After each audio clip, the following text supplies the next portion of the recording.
बिस्मिल्लाहिर्रहमानिर्रहीम। अस्सलाम वालेकुम नाज़रीन, आप यूट्यूब चैनल देख रहे हैं। मैं इमरान खान हूँ। इस वीलॉग में मैं आपको बताने जा रहा हूँ कि पाकिस्तान तहरीक इंसाफ हुकूमत कैसे बना सकती है और क्या बना सकती है। ये बहुत बड़ा सवाल है, क्योंकि देखिए खैबर पख्तूनख्वा में भी उनके उम्मीदवार आज़ाद हैं, वफाक में भी उनके उम्मीदवार आज़ाद हैं और पंजाब में भी उनके उम्मीदवार आज़ाद हैं।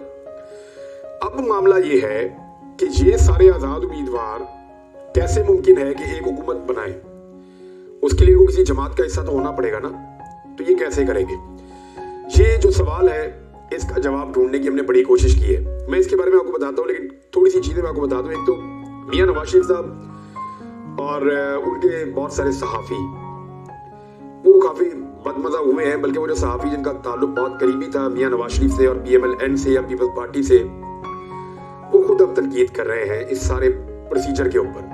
वो लोग जो हम पे तनकीद किया करते थे, मिसाल के तौर पे अफसार आलम साहब जो नून लीग के बहुत करीबी हैं, इन्होंने पहले ओहदे भी ले रखे थे, जैसे फाद हुसैन साहब ने भी लिया था। तो अफसार आलम साहब फरमा रहे हैं कि पिछले 2 साल कमजोर और कंफ्यूज सियासत की है नून लीग ने, और इनकी जो बुरी कारकर्दगी है इंतखाबात में उसकी वजूहात बता रहे हैं। दूसरा, उन्होंने कहा एस्टेब्लिशमेंट की शय पर गलत वक्त पर इमरान खान के खिलाफ अदम एतमाद की। अब ये देखें, जब हम ये बात कह रहे थे कि इमरान खान के खिलाफ जो तहरीक अदम एतमाद है वो ऑर्गेनिक नहीं है, हम ये कह रहे थे कि उसको साजिश के तौर पे निकाला गया है, तो हम गद्दार डिक्लेयर हो रहे थे, पर्चे हो रहे थे, गिरफ्तार हो रहे थे, यानी सारे सहाफ़ी हमें परेशान किया जा रहा था, पूरा निज़ाम हमारे खिलाफ हो गया था। आज अफसार आलम ये वो लोग हैं जो उस वक्त कह रहे थे कि ऑर्गेनिकली हुआ है, मियां नवाज शरीफ ने फैसला किया है, फजलुर रहमान ने फैसला किया है, डेमोक्रेटिक प्रोसेस है। आज अपने मुंह से कह रहे हैं कि एस्टेब्लिशमेंट की शय पर गलत वक्त पर इमरान खान के खिलाफ तहरीक अदम एतमाद लाए। अदम एतमाद के बाद हर कीमत पर इक़्तिदार में रहने की चाहत, जबकि पता था कि जनरल बाजवा डबल गेम कर रहा है। अब ये मैं नहीं कह रहा, अब ये बात अफसार आलम कह रहे हैं। 15 माह की नाकस कारकर्दगी और महंगाई में इजाफा, ये भी मैं नहीं कह रहा।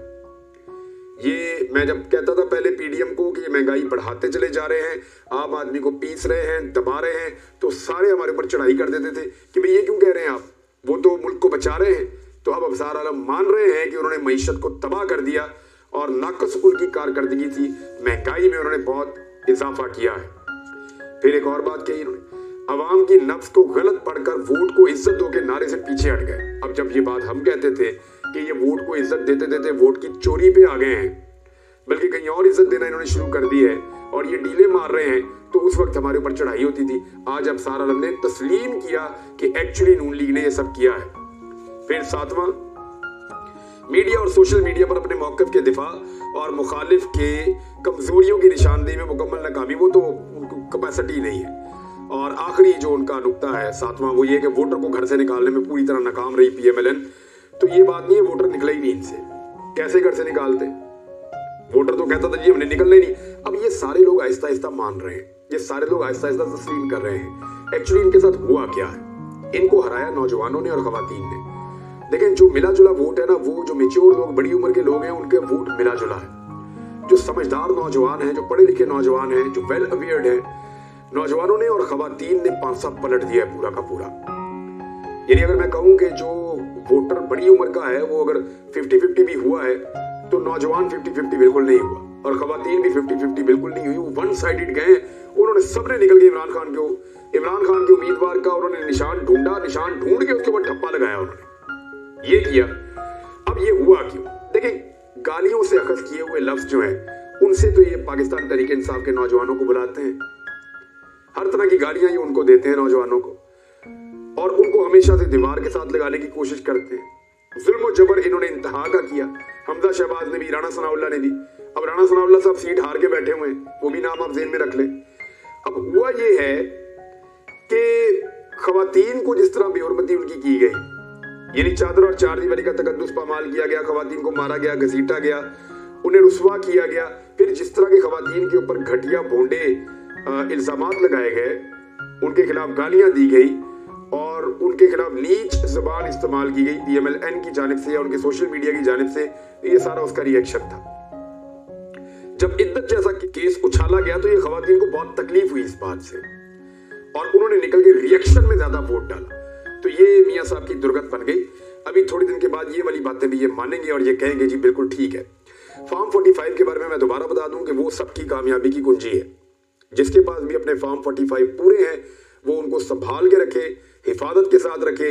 इसी तोते में जान है उस उम्मीदवार की जो उम्मीदवार जबरदस्ती जितवाया गया आपके मुताबिक, यानी जिस उम्मीदवार के साथ ज्यादती हुई है और उसके पास फॉर्म 45 मौजूद है, तो ये फॉर्म 45 वो तोता है जिसके अंदर जिस उम्मीदवार को जितवाया गया है उसकी जान है। इस तोते में इलेक्शन कमीशन की जान है, इलेक्शन कमीशन के प्यारे की भी जान है। ये तोता आपने अपने हाथ में रखना है, ये आपसे कोई छीन के ना ले जाए। तो इनकी हिफाजत जो है वो जान से बढ़ के करें इस वक्त फॉर्म 45 की, ये बहुत जरूरी है। और अब आ जाए इस बात के ऊपर कि कैसे इनको हुकूमत मिलेगी पाकिस्तान तहरीक इंसाफ को। देखिए जो मुख्तलिफ ऑप्शन हैं जिनके ऊपर बातचीत हो रही है, यहाँ मेरे पास एक ऑप्शन जो है वो तहरीरी तौर पे भी हमने लिखी हुई है, वो मैं आपके साथ शेयर कर देता हूँ। लेकिन एक्चुअली होगा कैसे, अब तक की इतला के मुताबिक जब मैं रिकॉर्डिंग कर रहा हूँ तो 100 से ज्यादा सीटें पाकिस्तान तहरीक इंसाफ जीत चुकी है। PMLN जो है वो उनसे काफी पीछे भी चल रही है, अभी उनके बराबर नहीं आई।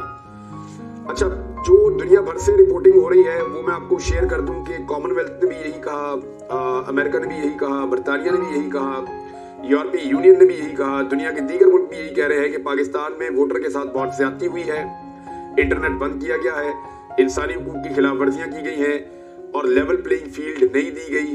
एक सियासी जमात से इलेक्शन लड़ने का हक छीन लिया गया है, उन्हें कंपेन नहीं करने दी गई। एक तरफ तो ये ममालिक इस तरह का प्रोटेस्ट कर रहे हैं पाकिस्तान के इलेक्शन के खिलाफ, इस तरह के उनके स्टेटमेंट्स आ रहे हैं। दूसरी जानिब क्या हो रहा है, दूसरी जानिब ये हो रहा है कि आलमी मीडिया अब दुर्गत बना रहा है पाकिस्तानी इंतजामिया की। पाकिस्तान के निजाम को आलमी मीडिया एक्सपोज कर रहा है कि तमाम तर मुखालफतों के बावजूद अब वो इमरान खान को एक बहुत बड़ा हीरो बनाकर पेश कर रहे हैं। वो आदमी जिसको रोजाना एक सजा दी गई, वो आदमी जिसको 31 साल की सजाएं अब तक सुनाई जा चुकी हैं, वो आदमी जिसको हर तरह से तबाह करने की पूरी कोशिश की गई, पूरा रियासती ताकत उसके खिलाफ इस्तेमाल हुआ, अब वो आदमी इतना रेलिवेंट हो गया है कि आलमी मीडिया उसकी बात करते हुए उसकी तारीफों के पुल बांध रहा है कि इतने हाथ पांव बांध के अगर कोई आदमी खेल सकता था तो दुनिया में कभी नहीं हुआ ऐसा कि किसी को इतना दीवार के साथ लगाया हो और वो अपनी पब्लिक की मदद से इतने बड़े पैमाने पर जीत कर सामने आ जाए। तो ये इमरान खान ही था जिसने करके दिखाया और उसने कहा था कि मैं नवाज शरीफ को इबरतनाक शिकस्त देकर दिखाऊंगा और मैं ये रेड लाइन मिटा कर दिखाऊंगा जो मुझ पे लगाने की बातें हो रही हैं। तो उसने ऐसा करके दिखाया इमरान खान ने। ये बात अब गलत नहीं है, लोग बिला वजह उनकी तारीफ नहीं कर रहे, लगातार लोग उनकी तारीफ कर रहे हैं। तो जो चैलेंज हो गए हल्के, वहां से जब सीटें मजीद मिलेंगी तो फिर इमरान खान साहब को मजीद फायदा होगा। अब मैं आपके साथ शेयर करने जा रहा हूं, पहले तो सलमान अकरम राजा साहब का एक ट्वीट शेयर कर दूं।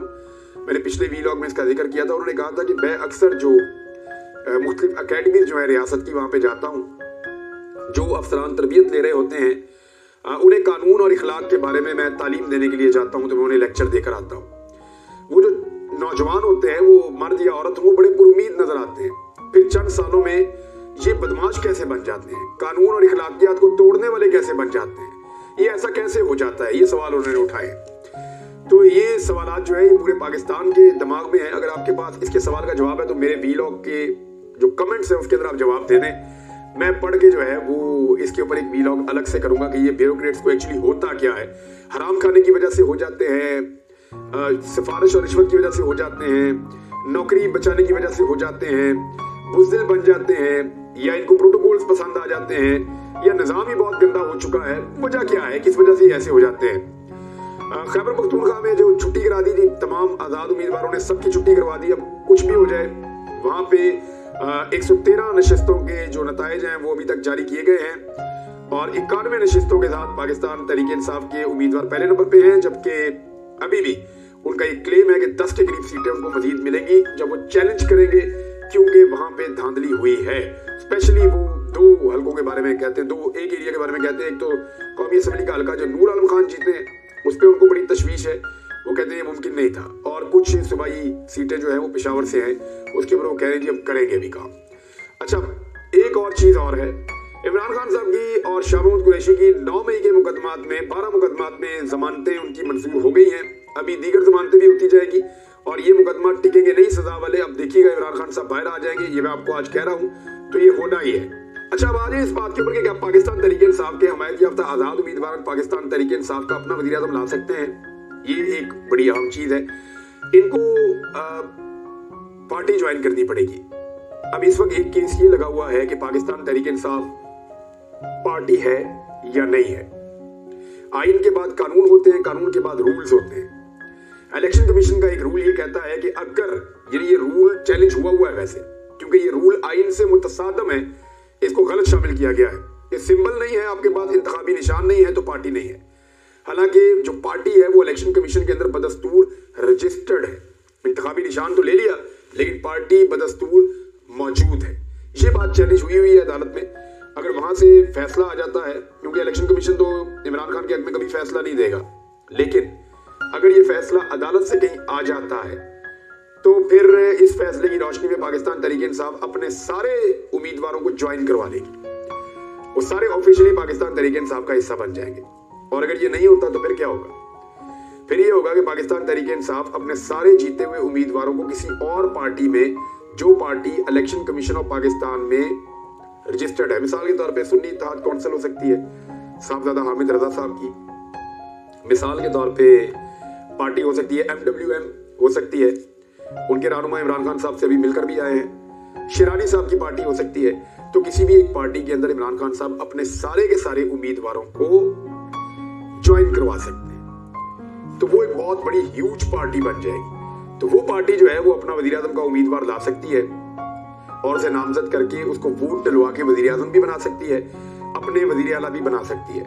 अच्छा, ये बाद में पाकिस्तान तहरीक इंसाफ वापस कैसे आएगी? देखें, पाकिस्तान तहरीक इंसाफ के बाद ये रास्ता है कि पाकिस्तान तहरीक इंसाफ अपने इंतखाबात करवाए, और इंतखाबात करवाने के बाद, क्योंकि पहले तो इन्होंने 2 नंबरी की पाकिस्तान तहरीक इंसाफ को बाहर करने के लिए इंतखाबात के ऊपर मुख्तलिफ एतराज लगा दिए, अब जो एतराज लगाए उनके मुताबिक भी करवाएं, दोबारा इंतखाबात करवाएं और ऐसे करवाएं कि कोई एतराज लग ना सके, क्योंकि इलेक्शन कमीशन कोई ना कोई बहाना ढूंढेगा। बाकी पार्टियां उनको नजर नहीं आ रही। ANP को सिर्फ छोटा सा जुर्माना, PMLN कभी इंतखाबात हमने देखे ही नहीं, पीपल्स पार्टी हमने कोई नहीं देखे, पर्ची के ऊपर बन गए चेयरमैन, शरीक चेयरमैन, चल रहा काम।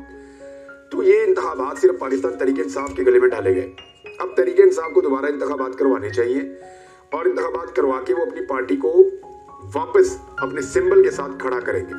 और अगर उनकी पार्टी वापस खड़ी हो जाती है तो फिर जिस पार्टी में उनके सारे के सारे उम्मीदवार होंगे उस पार्टी को तहरीक इंसाफ में जम कर लेंगे। इस तरह वो सारे वापस तहरीक इंसाफ में पहुंच जाएंगे। ये बिल्कुल हो सकता है, इसमें कोई मसला नहीं है, ये चीजें टैकल हो सकती हैं।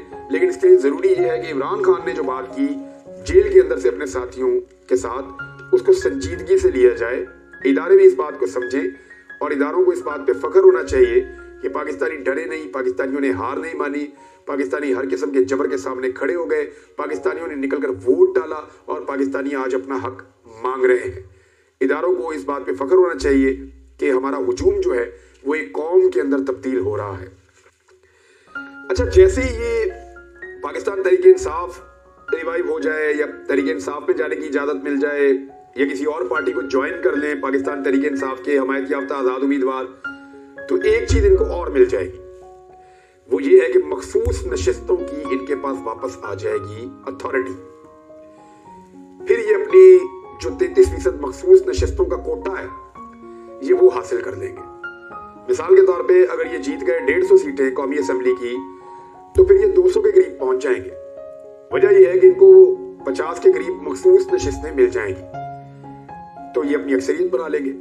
ये एक पाकिस्तान तहरीक इंसाफ के पास बड़ी अपॉर्चुनिटी हो जाएगी कि मखसूस नशिस्तों को लेने के बाद उनकी हुकूमतें ज्यादा कंफर्टेबल हो जाएंगी। अब बात की जा रही है कि शायद लोटे बनना शुरू हो जाए आने वाले चंद दिनों में। तो मेरा नहीं ख्याल कि जो लोग जीते हैं वो अब ये रिस्क लेंगे कि वो अपने हलकों में वापस जाएं और लोगों से जूते खाएं, क्योंकि लोगों ने एक ही वादा लेकर वोट दिया है कि इमरान खान को और तहरीक इंसाफ को धोखा नहीं देना। अब जिसने धोखा दिया वो एक्चुअली अपना सियासी करियर हमेशा के लिए तबाह करेगा और अपने लोगों में दोबारा जाने के काबिल भी नहीं रहेगा। अब तक के लिए इतना ही। अपना ख्याल रखिएगा, अपने इस चैनल का भी। अल्लाह हाफिज।